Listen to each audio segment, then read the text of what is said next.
मनोज जरांगे हे गेल्या 4 महिन्यांपासून मराठा आरक्षणाचा लढा लढतायत आणि त्याच्या लढ्यामुळे महाराष्ट्रामध्ये 54 लाख कुणबी नोंदी मिळाल्याचा दावा सरकारने केला। पण अद्याप मनोज जरांगे यांच्या स्वतःच्या कुटुंबातच एकही कुणबी नोंद सापडलेली नाहीये। बरं एवढंच नाही तर जे गाव मराठा आरक्षण लढ्याचं केंद्रस्थान बनलंय त्या अंतरवाली सराटी गावात देखील एकही कुणबी नोंद आढळलेली नाहीये आणि त्यामुळे जरांगेंच्या आंदोलनाची महाराष्ट्राला वळसा मात्र काखेतच नाही कळसा अशी अवस्था झाल्याची चर्चा रंगली आहे। जरांगेंच्या घरात कुणबी नोंद नाही।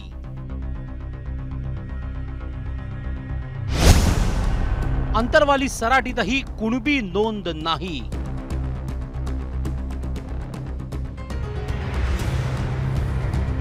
मराठा आरक्षणाचा केंद्रबिंदू असलेलं अंतरवाली सराटी गाव आज देशभरात चर्चेला आलंय। अंतरवाली सराटीतूनच मराठा आरक्षण लढ्याची ठिणगी पडली। अंतरवाली सराटीनंच मराठा आंदोलकांना एकत्र आणलं। अंतरवाली सराटीनंच मनोज जरांगेंसारखा आंदोलक उभा केला।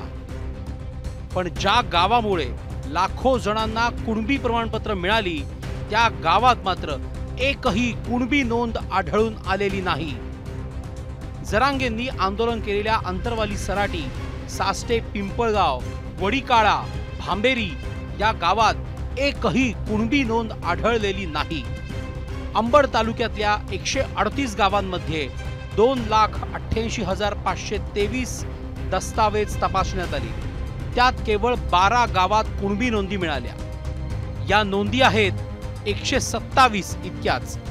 जगात आमचं गाव आरक्षणाचं केंद्रबिंदू असल्यामुळं जे आता जगभर म्हणून दादाचं आंदोलन चालू आहे, आम्हाला नाही भेटलं तरी हरकत नाही, पण आमच्यामुळं हजारो लोकांचा फायदा व्हायला लागला, मुलाच्या शिक्षणामध्ये मदत व्हायला लागली। ती मदत आमच्यासाठी खूप आनंदाची आहे। आमच्यामुळे आमच्या बांधवांना तरी आरक्षण मिळतंय, आरक्षणाचा लाभ मिळायला लागलाय आणि जे काही वंचित आहे त्याला आमचा फाईट देतच आहे।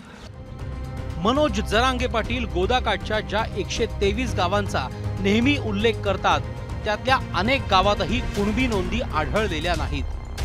यातली 59 गावं जालना जिल्ह्यात येतात। अंबड तालुक्यातील अंतरवाली सराटीमध्ये एकही नोंद सापडलेली नाही। तथापि आम्ही तहसील कार्यालयाअंतर्गत 2,88,000 नोंदी तपासलेल्या आहेत, ज्यात खासरापत्र, पाहणीपत्रक इत्यादी आम्ही तपासले, ज्यामध्ये आम्हाला 12 गावांमध्ये अशा नोंदी आढळून आलेल्या आहेत। जरांगे जे कारखाना परिसरात राहतात तिथे काय नोंदी आहेत? नाही, दुर्दैवाने ह्या भागामध्ये नोंदी नाहीत, परंतु लगतचा जो परिसर आहे, उदाहरणार्थ इकडे बारसवाडा गाव आहे, या भागामध्ये सापडलेल्या आहेत नोंदी। अंतरवाली एवढं मोठं जे आंदोलन चालू आहे इथं एक पण नोंद सापडली नाही। स्वतः माझ्या गावात, माझं कुरण गाव आहे, माझ्या गावात पण एक पण नोंद सापडली नाही आणि जे मूळ गाव आहे जरांगे पाटलांचं तिथं पण नाही आणि जिथं आज राहतात तिथं पण नाही। तरी पण एकही टक्क्याने धार कमी होणार नाही। आम्हाला नाही मिळत तर चालेल, पण समाजासाठी हे मिळावं हीच पक्ष अपेक्षा आहे, याच्यासाठी आम्ही लढतोय। फक्त अंतरवाली सराटीतच नव्हे तर अनेक गावात कुणबी नोंदी आढळून न आल्याने जरांगे चांगलेच आक्रमक झाले आहेत।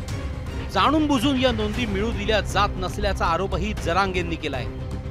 मिळाल्या नाहीत का जाणून बुजून मिळून दिल्या नाहीत हा प्रश्न असू शकतो। 123 गावातही बऱ्याचशा नाही आहेत। जरी आमच्या नाही निघाल्या, राज्यातला समाज आमचाच मायबाप आहे ना, त्यांचं व्हायना कल्याण होईल म्हणून 1 इंचही कोणी माग हटायला तयार नाही। कोणीच नायगाव म्हणून आहे तिथं निरंक म्हणून नाव आले आणि खाजगी जर सापडलं तर खाजगीमध्ये नोंदी सापडायला लागल्यात।